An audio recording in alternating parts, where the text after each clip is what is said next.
right, welcome to another episode of Piecing It Together, the podcast where we take a look at a new movie and try to figure out what movies inspired it. And today on the show, we are live from downtown cinemas where we watched and then talked about Speak No Evil, the remake of the 2022 Danish horror film, and this time starring James McAvoy. Doing a lot of yelling, and we were there for that. But joining me to talk about it, we've got Sam Novak, Shahab Zargari, and Fran Padunan. We had a great time talking about this one. Lots of puzzle pieces, a lot of great audience participation, just a really fun time out there at Downtown Cinemas. So thank you to Downtown Cinemas for having us out. And before we get into the conversation, I do want to remind you, as always, to make sure you are subscribed to Piecing It Together, wherever it is that you listen to podcasts. You know, today's episode is episode 399, and I've got like 6 episodes already recorded. I'm just trying to figure out what ends up being number 400. It's going to be something random, I think. But, you know, lots of episodes on the way is what I'm trying to say here. So make sure you are subscribed. And while you're at it, drop us a 5-star rating and review. That would be very helpful to make sure more people check out the show. You could also follow us on social media at PiecingPod. And don't forget to join our Facebook group, Popcorn and Puzzle Pieces, where we continue the conversation about all the movies we talk about here on the show. With that said, let's get into this conversation about Speak No Evil. All right, we're going to get this podcast started. I'm David Rosen, the host of the Piecing It Together podcast. We're going to talk about Speak No Evil. But first, I want to introduce my guests. First of all, returning to the show, Shahab Zargari. Shahab, introduce yourself to everybody. Hi, Shahab Zargari, a local Las Vegas filmmaker and administrative faculty member at UNLV. Thanks for having me. Absolutely. Always happy to have you back on the show. First time on the show, Fran Padunan. Fran, thank you so much for being here. Hi, thank you for having me. My name's Frances Rose. I'm a director, local filmmaker, and I am the 48 producer. Absolutely, absolutely. Sam Novak over there back on the show. How's it going, Sam? Doing good, thank you. Tell people about yourself. My name is Sam Novak. I'm a writer for Vegas 411. It's a website that handles all the stuff that's going on in Las Vegas. I'm the only non-filmmaker, apparently, on the panel, but I am a former manager of several movie theaters, and I'm also a very diehard movie fan. So I go to films almost every night of the week. Yeah, Sam goes way more than I do. I need to get my numbers up, but yeah. And you go to a lot. I do go a lot, so yeah. But I want to get into this movie. We'll start getting into some puzzle pieces in a minute, but I do want to kind of just talk for a quick second. Were you guys as sick of the trailer as I was? Because I loved it. Yes, I thought it was great, yes. but the trailer, I think, it just drove us all nuts over the last 6 months. Not as sick as the Smile 2 trailer. Yeah. Well, that one But, too. Yeah, That was that's actually number my 2. first time watching that. Oh, was it? Oh, Yeah. really? Man, I Wow, see you're it lucky. everywhere. You're lucky. But I'm looking forward to Smile too. But yeah, this trailer though, oh my God, did they run it into the ground? And so it's going to be interesting to see. We're recording this on Friday night. It's opening weekend. We'll see how this movie does. I'm wondering how sick of this movie people were before it even came out. So I think it's doing well. I went to a movie last night, and the one I was going into, which wasn't this one, there was an auditorium coming out of the screening, and it was absolutely packed. Nice. And people were very, very excited about it, talking in the corridor. So I was kind of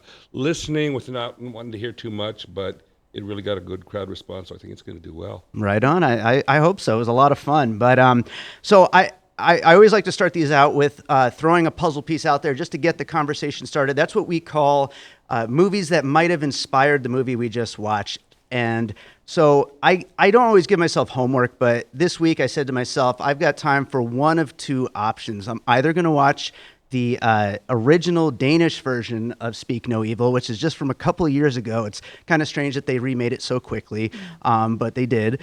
Or I'm going to watch this director, James Watkins' first film, Eden Lake. And I went with the latter. I watched Eden Lake, and I think that this movie is almost an excuse for James Watkins to get back into that same kind of vein of people are scary. I am very scared of other human beings. And obviously, this story already existed with the original version of the film. So I almost wonder if he saw the original version and said, I've been meaning to get back to what I was doing in Eden Lake, which for anyone who hasn't seen it, it's about a couple. They go on vacation. Their vacation is ruined by some very rowdy people. And that's all I'll say. I'll say it gets very, very, very dark and bleak. But I do think that it's kind of the same jumping off point, even though the story goes in different directions here. Any fans of Eden Lake on this panel? Any of you seen it? I've never seen it. No. Okay. I've never seen it. What about, while we're at it, the original Speak No Evil? Have either of you seen that? I didn't even know that Yeah. existed. You've seen the It original? was good. Yeah. Different ending. Right, that's what I've heard. And almost a different feel because it was, even though this director has gone on record saying it's not necessarily the difference between British and American as far as like the pain point, but in the original, it very much was between the Dutch and the Danish and the differences between the cultures. And I think it was how the Danish are just so polite. Which this, it's like characteristics, but it's not necessarily the crux of everything. So Right. I feel like I like that about it, how it wasn't exactly a photocopy of, because the other movie just came out 2 years ago. Yeah. Well, I like that. I'm really looking forward to watching the original. I mean, the politeness thing is a big factor in this film. And, Americans' politeness, it kind of doesn't quite work the same way. So definitely a different vibe here. But Shahab, let's go to your first piece. What do you got?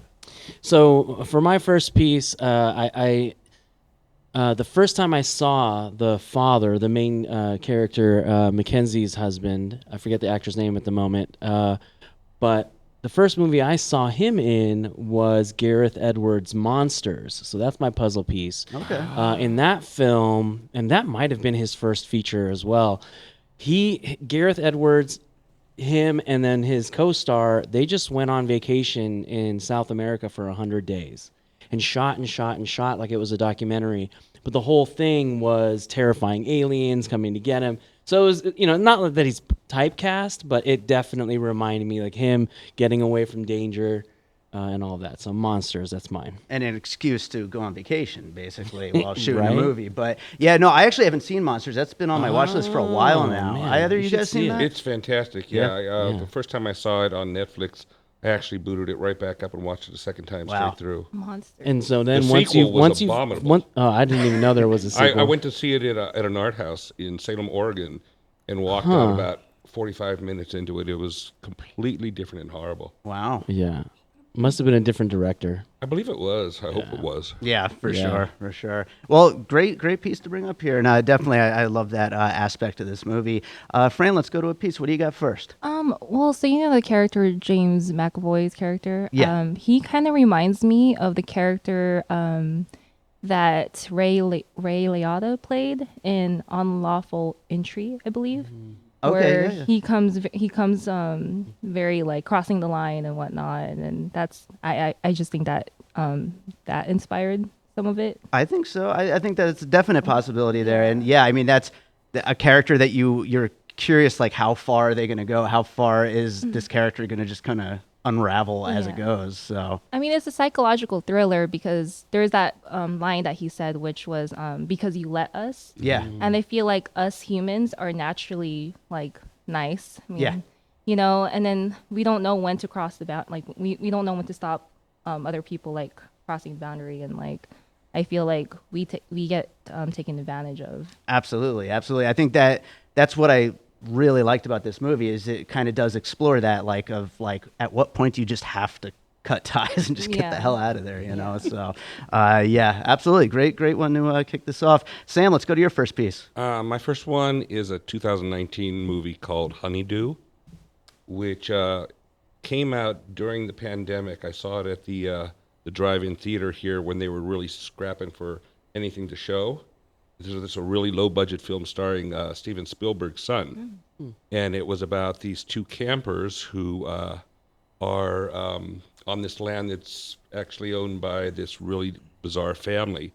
So in the middle of the night, they grab them and take them to their farmhouse, and because they're so remote and they don't have any offspring or family, what they would do is take people and surgically do things to them so that they would stay. Sounds like a comedy. It was horrific. I mean, it's been 4 years since I saw it, and I still really don't even like talking about it.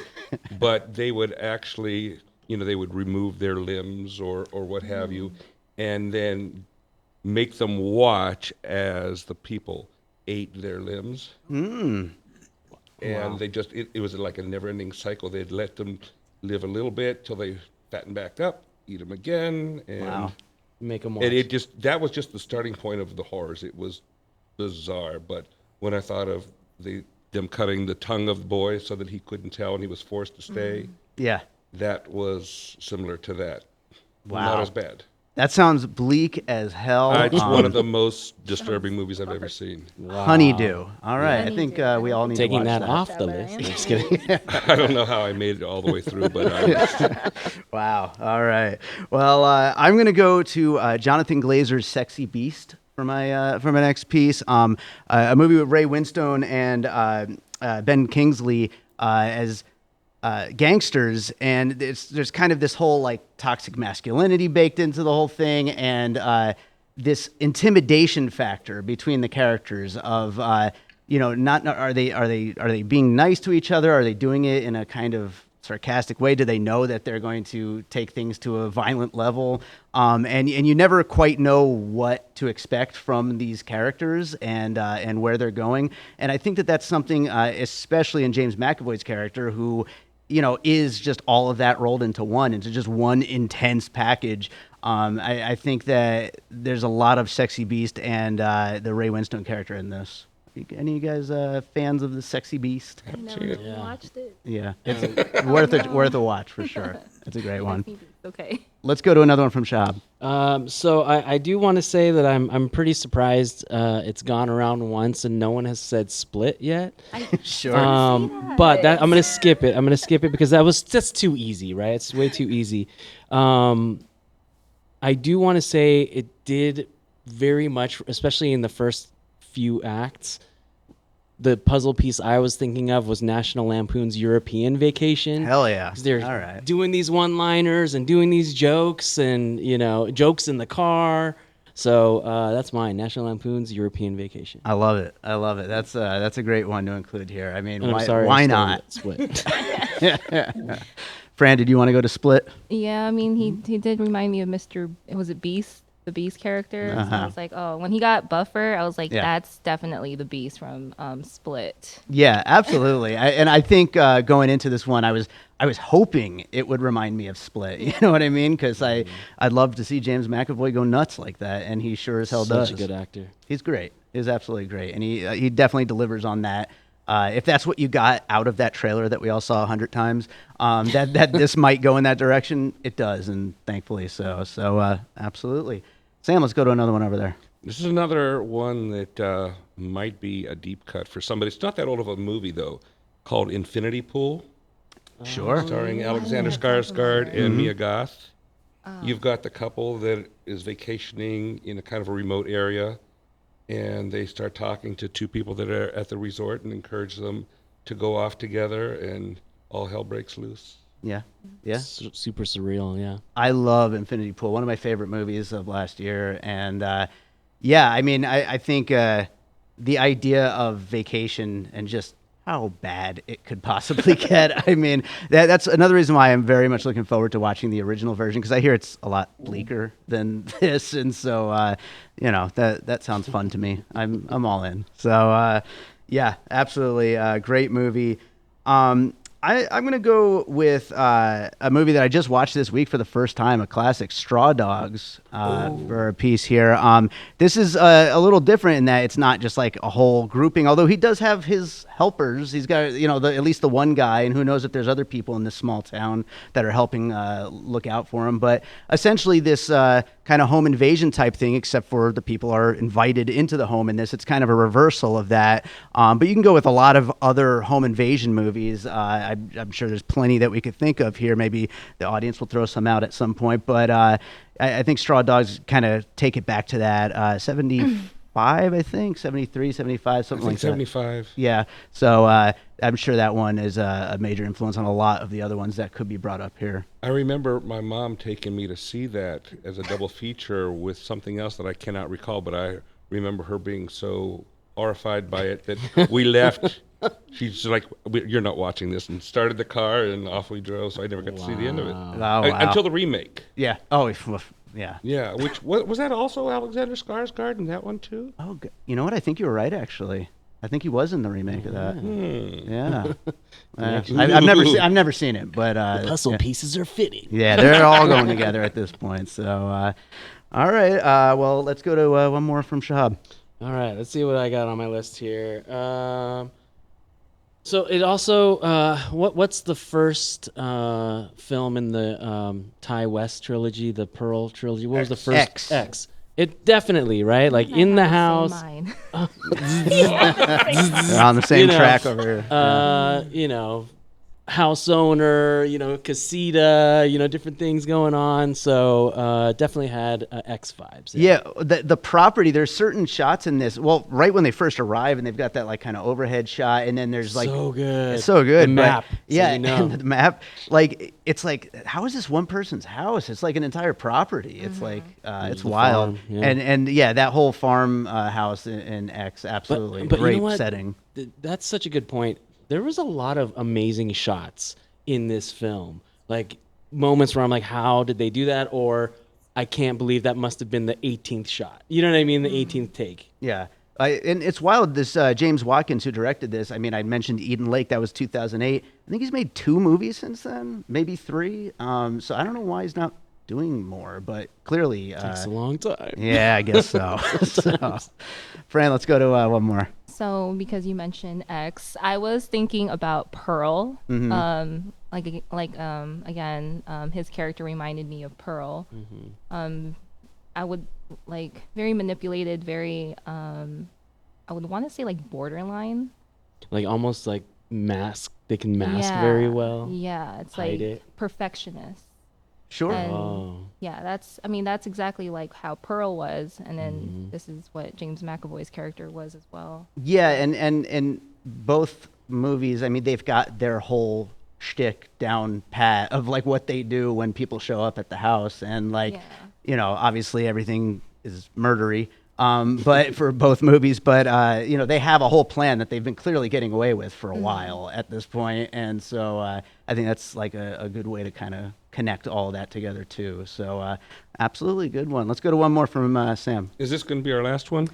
This will be our last one before we open it up to the floor, and Okay, maybe then we I'm can gonna throw squeeze out some in. 2. The first one, not Do so it. much, but the farmhouse, especially with the overhead shots, reminded me, especially with the square courtyard from the house in the new movie Oddity. Oh yeah, Oh. Remember how they drove up off the side and they had to pass through yeah. the building to get to the main house? That was Yeah. one. Mm-hmm. And the other one was the sequence where they're on the hillside just shouting to get their aggressions out. A Quiet Place Day 1. I still haven't seen it. Oh. I need to watch it. Yeah. Oh, this is the It best wasn't of the 3. Oh, really? I I didn't think it was the best loved of the it. 3, but I liked it. I went back and saw it 4 times. Oh my gosh! Wow. Yeah, I love the people and the real emotions of it. Yeah. It may not have taken the story into any directions that solved anything we don't know up to this point, but you cared about the people and that cat. Yeah. Oh, Sure. yeah. Loved the cat. Absolutely. Yeah, I heard it's like a much smaller story, just like, seeing what this one person is up to, basically. It's interesting that they could take something that's on such a massive, actually global scale, taking place in New York City, but 2 people and 1 cat are what really matter, and you care about them. Yeah. And that's hard to do. Right So on. them just screaming out their frustrations into the thunder Yeah. was like Yeah. this. I was actually trying to think of one of those, because we've seen scenes like that before in movies, and so, I mean, hey, there you go. That's a good one. Sometimes they're laughable, but both times here, Yeah. it was serious and you felt it. Yeah, well, we wanted to see James McAvoy scream, so there he goes. He's doing it. So let's open it up to the floor, see if we got anything out here in the audience. We got one right here. Get Out. Yeah, That was on my. I was thinking that too. Yep.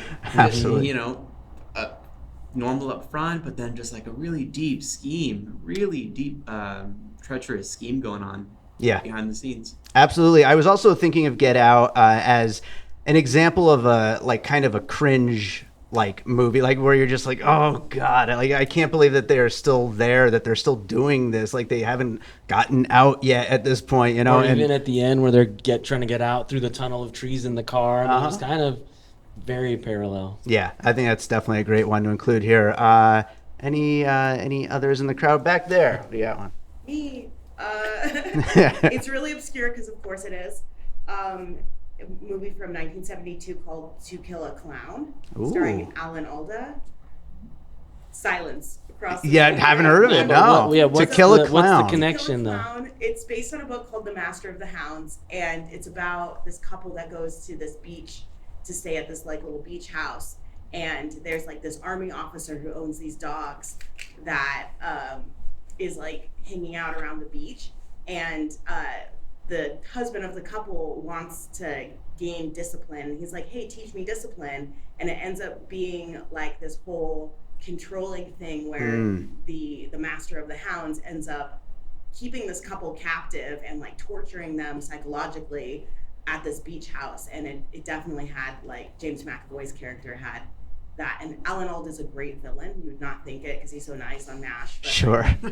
it's fucking worth it. So yeah. Wow. Anyways, Let's check it out. That sounds great. And yeah, Alan Alda's so good. And yeah, that's actually something I wish that they had maybe explored a little more in this, is the relationship between James McAvoy and his wife. And like they have this whole thing going on, and she may or may not have been one of the, previous captives. And like there's a lot more that Right, could was be she gone telling the into. truth when she said she was? Right, Who exactly. thought that the two guys were going to end up kissing, one making a move on the next? 100%, oh yeah. my God, we're so disappointed.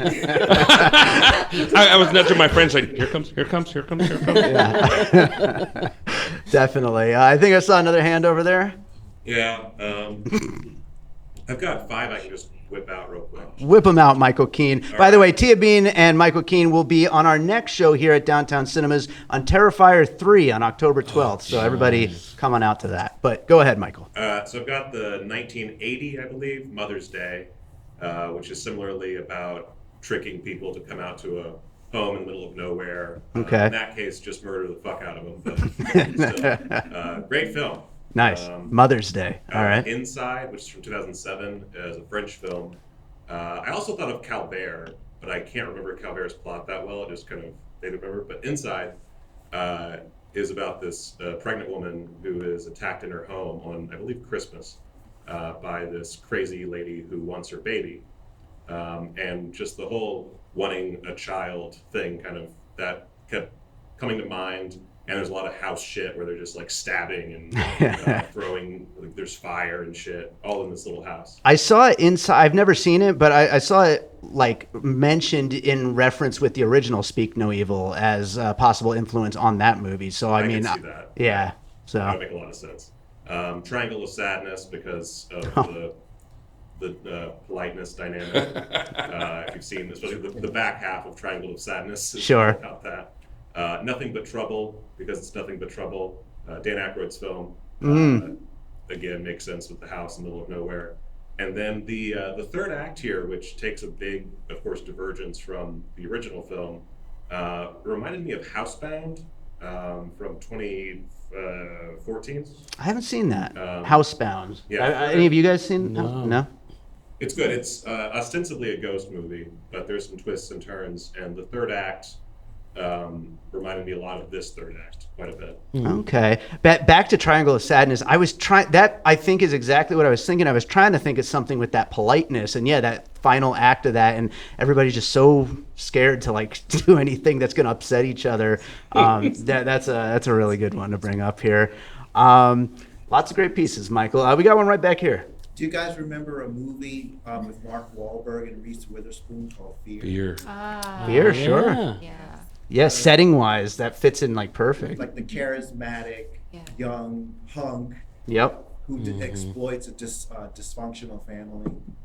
Because William Peterson and his wife, they were having marital problems, and Yeah. so Absolutely. That's a good one. I think that's a really good one. That's a movie I haven't seen in years. I remember I loved it back in like high school. I got to rewatch that That sometime was soon. before Wahlberg was anybody, or Reese Witherspoon. Yeah, they were way younger at that That was point. what, 96? That sounds about right, Like Marky 96. Mark at that Yeah. time. Yeah, definitely. We got a hand right over there. I was gonna say not the Robert De Niro one, but Hide and Seek from 2000 with Daryl Hannah and Jennifer Tilly. Yeah. Where she is, similar to what Michael said, kidnapped for the baby that she's pregnant with, but also touching on that cycle of victimhood that is shown with Kira's character, how clearly she is a victim herself, but she has also continued to perpetuate that cycle on other victims in order to preserve herself and maintain this thought that she is okay with what's going on around her. Yeah, that's a great one. A lot of layers to that, and that's another movie I haven't seen in many, many years. But definitely another one I got to rewatch one of these days soon. But definitely connects in multiple ways. So I think that's a really great one.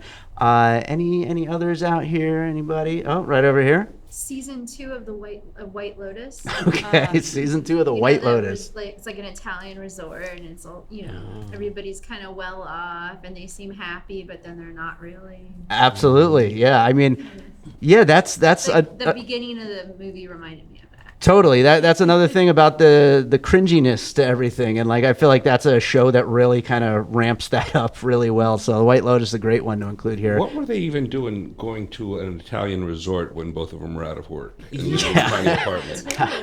Out of work and clearly kind of hate each other. Trying to blow off steam, maybe. I don't know. And they get back from a vacation And go again. to go on another. Sounds good. They Sounds deserve great. what happened to them. Yeah, Kind of. kind of. We got one right here. Mine is just a small piece, direct homage to The Shining, when the hand is through the door and McAvoy's face is through the door, and the pick goes right through the hand. Yeah, the angle's the same too. Yeah, the angle was the same. I Same was thinking it angle. too. And then the overhead shots too of the property, I was also opening of thinking Shining. the greenish tub. Yeah. Yeah. Yes. Oh, that hideous I was freaking wondering where I was like, that's That's a good so one. similar. That scene was very similar until you brought that up, The Shining. Yeah, I'm glad somebody brought it up because it was one of the ones that I was thinking of before actually seeing the movie. I was like, I bet that this is going to get a little Shining in here, you know? Did anybody else during that yelling scene that Sam mentioned, the lighthouse was like an obelisk at 2001 maybe? A little adding in there? I True. don't Like, remember what seeing is it that before thing? that. Right, it wasn't upward there in shot. the wide shots, and then all of a sudden it was But it was there. almost like a larger version of the marker they saw to turn left to get to Yeah. the farm. Oh, sure, yeah. You're Same right. shape, maybe? I don't know. Interesting. Dick. It's a dick. Thank you, Michael Keane. Absolutely. Another one right here. Misery. Okay. Holding him against his will. Totally. You know, Yeah. with the penguin, her little models of things that That's really, yeah, absolutely. I also thought that was going to come back. I mean, we see them all getting smashed and stuff, but I thought maybe the sculptures would go somewhere else within it. But yeah, no, that's a great connection there. I think I saw another hand over. Oh, I was just gonna say, was James McAvoy's character? Did he make them transfer $198,000? Yes. So they were rich. These people had money, so that's why they could take vacations. That's like they true. want. Well, she said something about selling her house in order for them to get over to Europe, and I think they were living off of that Okay. when they had their little argument in Good the bathroom deduction. or in the bedroom. This is, yeah, wow. Their That would make monetary sense if situation. she got the payment. And they're like, Yeah. "What do we do next?" Right. But I got the impression that she wasn't so eager to spend it because she wanted her husband to man up. Yeah. And my what a God. wimp this dude He was. was Seriously, such- he really was. Pardon me, but he was such a pussy. She was Yeah. coming up with everything. You know, grab the keys, do this, do that. It must And be a he's- tough role for Scoop McNairy, like to like take that on. I mean, God, he's just like pathetic in this movie. Oh, So I came up with another one. yeah. Motel Hell. Nice. We got applause from Bringing the one people person. in, you know, burying them and cutting their vocal cords so they can't Yeah. scream for help. Love it. Love it. Any others from the crowd? I've got another. One more right here. I haven't seen the movie in a long time, but I remember this. So the people under the stairs, the missing Ooh. That was a scary yeah. movie. We've been talking about. That's my wife Gina, by the way. We've been talking about rewatching that ever since. Not Get Us, the other Jordan Peele movie, but yeah, we should watch that soon. Definitely. Yeah, it's so good. Absolutely. I haven't seen it in years. Yeah, for sure. Well, let's get into some closing thoughts. Shahab, what do you got? Anything you want to mention? Just a few things. I wanted to do a couple more that didn't come up from my list. Green Knight was one of them because of the connection to actually being in Europe and shooting in Europe and not, doing green screen and that kind of thing. Midsummer because it's, nervous energy in the daylight and not in like super dark. Army of Darkness because of all the stabbing and the weird angles and, the comedy. And then the last thing is not really a puzzle piece because this is actually something from a TV show, but in the 80s on the BBC, there was a show called The Young Ones, and it was these college students that live in the same apartment.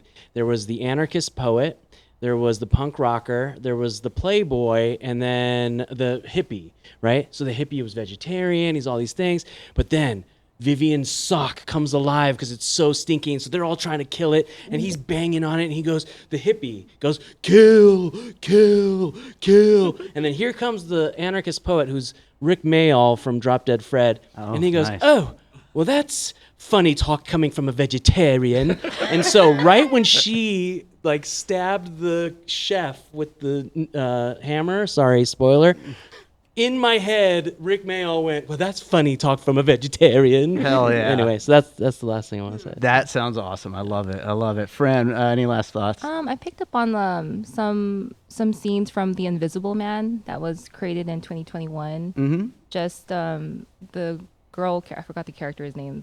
The girl that The Elizabeth Moss. Elizabeth Moss, yes. Yeah. She just couldn't leave, and like he just pure manipulation, even though and no one will believe him because he's invisible. Yeah. So that's actually a really good point because the whole idea that they just keep finding themselves back in there no matter what. So yeah, and the fact that like they're like surrounded in nowhere. Yeah, for sure. Absolutely. And it kind of reminded me of The Purge.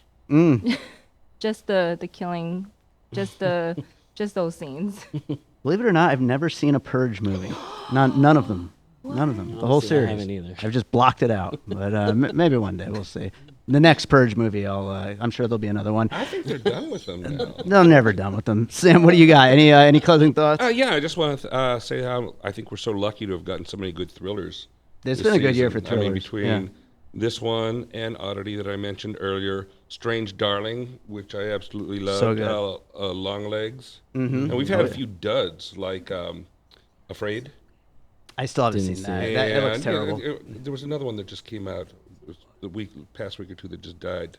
Yeah. But this one's going to succeed, I think, because of the simple fact that we've seen it advertised so much that you almost feel obligated to do it. But there's some things that are out there that got no advertising at all that I felt as a movie fan that we were really, really lucky to have them. Yeah.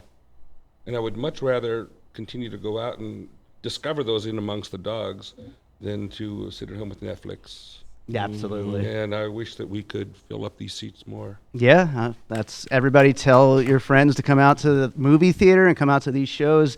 I want to throw one other thing in here. I don't know if anybody else saw this interview, but James McAvoy talked about one of the influences of his performance was Andrew Tate, which I think is kind of amazing.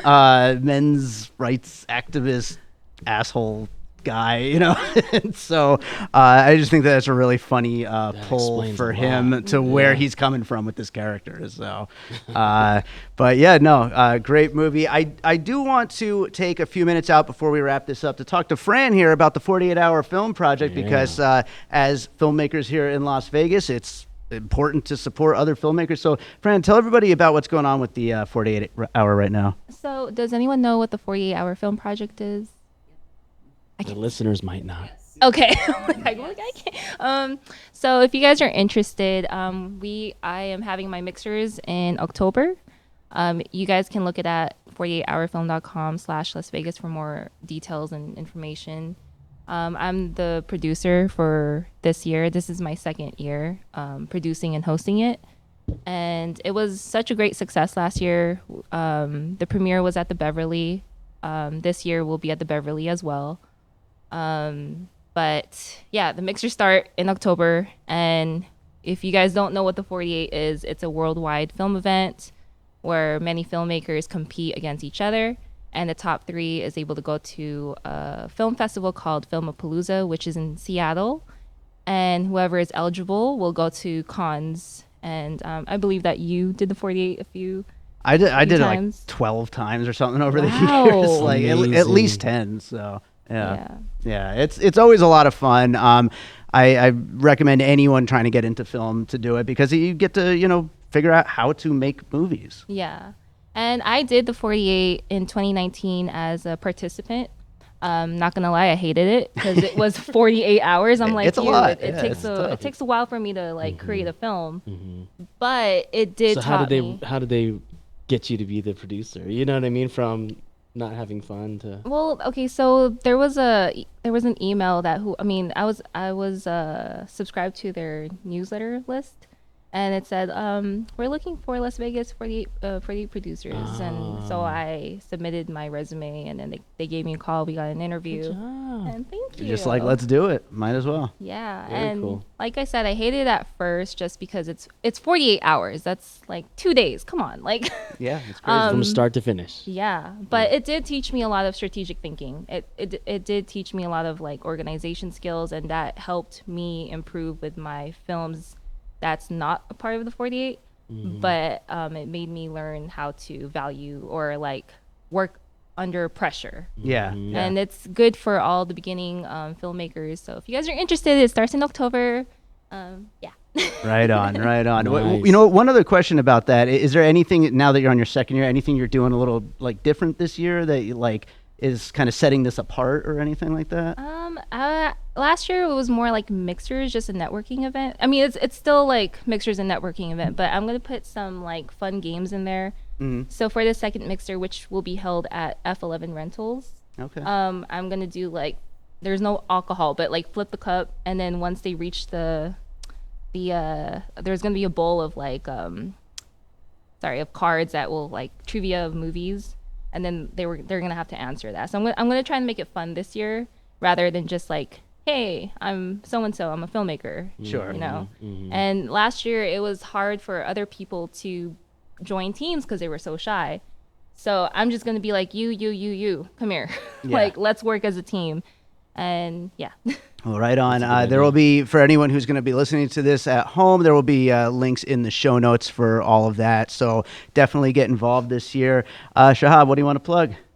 Let's see. We just so my directorial debut was in 2013, and we just released the art of the film book, and it has all the storyboards, all of the character designs, the wardrobe designs, the on-set photography, and you can get it on PDF or beautiful coffee table hardcover. Sorry, there's no in between, but yeah. So that's available right now, thecrystalcrypt.com. Right on. Fran, anything else you want to promote, any of your film work? I am part of, I'm the producer for Eccentric Artists this year. So if you guys want to attend Shameless Plug, that's in November. I'll be there. You'll be there? Yes. Provide the link down below. Awesome. Right on. How about you, Sam? Still working for Vegas401.com. We've got a couple of new exciting series going on. One is called One Night Stands, which promotes events and concerts and shows here in Las Vegas that only take place one night. So we've got an ongoing calendar of all these different things that people can learn about that aren't big shows on the Strip. Everybody knows where Shania Twain is. Everybody knows where Adele is. But we've got a lot of wonderful entertainers that live and work right here that are going to use this place as a starting point to go outward. So I like to highlight those types of entertainers.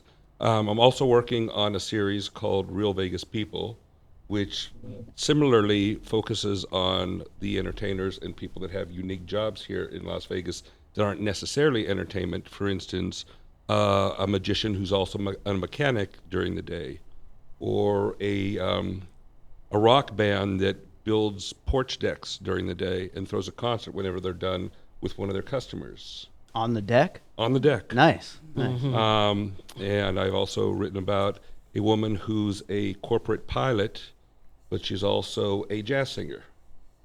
So people with dual lives. And right now I'm working with a new organization that's helping international entertainers to maintain their visas here.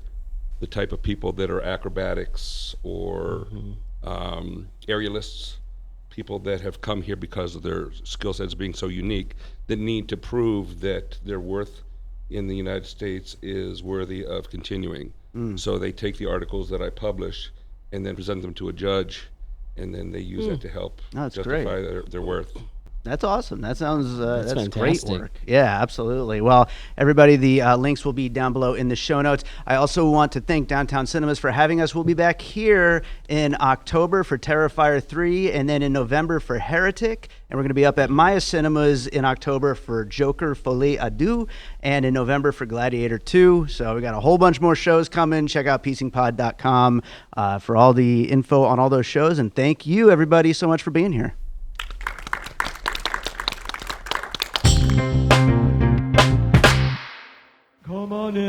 Hi, this is Wax Trax Records here on 2909 South Decatur. We buy all your old 45s, your old albums, any type of music memorabilia. Also, we sell music memorabilia, albums, CDs, and a lot. Come on down to Wax Trax, 2909 South Decatur, or give me a call at 702-362-4300. Thank you very much. All right, so I hope you enjoyed that conversation about Speak No Evil. Thank you so much to Downtown Cinemas for having us out. Thank you to Shahab Zargari, Sam Novak, and Fran Padunan for joining me on the conversation. And thank you to everyone who showed up at Downtown Cinemas. Also, thank you to you for listening. If you're listening to this one at home, thank you so much. Make sure you are subscribed. Like I said, we have a lot of episodes on the way. Episode 400 coming up. Which, by the way, you know, we say episode 400, but I also have all the Breaking It Apart episodes, Missing Pieces, special episodes that are follow-ups with filmmakers. We got trailer episodes. We're like 570 at this point in the over 6 years I've been doing this podcast, but numbered episode 400 coming up. Lots of episodes to listen to, so make sure you're subscribed. Drop a little 5-star rating and review while you're at it, and follow us on social media at PiecingPod. Don't forget to join our Facebook group, Popcorn and Puzzle Pieces, where we continue the conversation about all the movies we talk about here on the show. Also, if you think of any puzzle pieces for the movie we just talked about or any other episodes we've done recently, get in touch. You can get in touch on our website, piecingpod.com, or on social media or in the Popcorn and Puzzle Pieces group. I'd love to hear from you. Also, maybe you'd like to join me for an episode sometime. I'm always looking for new guests, so do get in touch. And one last thing. Don't forget, we have a Patreon, produced by David Rosen Patreon, where I post bonus and advanced content from Piecing It Together, from Awesome Movie Year, and from my music career. So check that out at patreon.com/bydavidrosen. I appreciate you guys all being out there listening, but if you want to support the show that way, that is very much appreciated as well. So I'm going to close this out with a piece of music like I always do. And you know what? I think I'm going to play a track. So this year I'm doing this 24 for 2024 thing where I'm releasing 24 new singles all year long on the first and third Friday of every month. So that's a lot of new music coming out this year. I'm also putting the finishing touches on the Pup Pups album, my comedy project of songs about my pets. So I got that coming out too. But on the back burner, I should be finishing this, but I keep doing all this other stuff. But I do have another full-length album coming out. It'll be out sometime in 2025. And I'm going to play a preview from that album. This is a song called The Mask, which will be on the next full-length album I'm putting out. I think I might have named it at some point previously, but I'll do more announcing soon. But anyway, this song is from that album, which will most likely be out in 2025. Hope you enjoy it. We'll be back with more Piecing It Together real soon.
an All Points West production, produced by David Rosen in Las Vegas.